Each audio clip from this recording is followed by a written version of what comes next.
ఈ చిన్న డివైస్ మిమ్మల్ని చంపుతుంది. అవును, మీరు విన్నది నిజమే. ఒకప్పుడు వార్స్ అంటే గన్స్, ట్యాంకర్స్, రాకెట్స్. కానీ ఇప్పుడు అలా కాదు. మీరు వాడుతున్న ఫోన్‌తోనే మిమ్మల్ని చంపేస్తారు. రీసెంట్‌గా లెబనాన్‌లో కొన్ని బ్లాస్ట్స్ జరిగాయి. దీనివల్ల 9 మంది చనిపోయారు. 2800 మందికి గాయాలు అయ్యాయి. ఈ బ్లాస్ట్ జరిగింది మిసైల్స్ వల్లనో, రాకెట్స్ వల్లనో కాదు.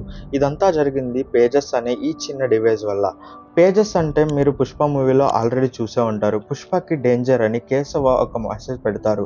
ఇది ఆ డివైజే. అసలు ఈ బ్లాస్ట్స్ ఎలా జరిగాయి అంటే 5 నెలల ముందు లెబనాన్ ప్రజలు పేజెస్ అనే ఈ డివైస్‌ని ఎక్కువగా కొన్నారు. బాగానే వర్క్ అయ్యాయి. అంతా ఓకే అనుకున్న టైంలో సడెన్‌గా సెప్టెంబర్ 17న పేజెస్‌కి ఒక మెసేజ్ రావడం జరిగింది. ఆటోమేటిక్‌గా ఎక్కువ హీట్ అయ్యి ఫ్యూ సెకండ్స్‌లోనే బ్లాస్ట్ అయ్యాయి. సేమ్ 18న కూడా ఇలానే జరిగింది. ఇప్పుడు అక్కడి ప్రజలు ఫోన్స్ వాడడానికి కూడా భయపడుతున్నారు. రెడ్మీ మొబైల్స్ కూడా ఒకప్పుడు ఇలానే బ్లాస్ట్ అయ్యాయి అనుకోండి, అది వేరే విషయం. ఇలా టెక్నాలజీ అప్‌గ్రేడ్ అయ్యే కొద్దీ కొత్త టెక్నిక్స్‌తో వార్స్ చేస్తున్నారు.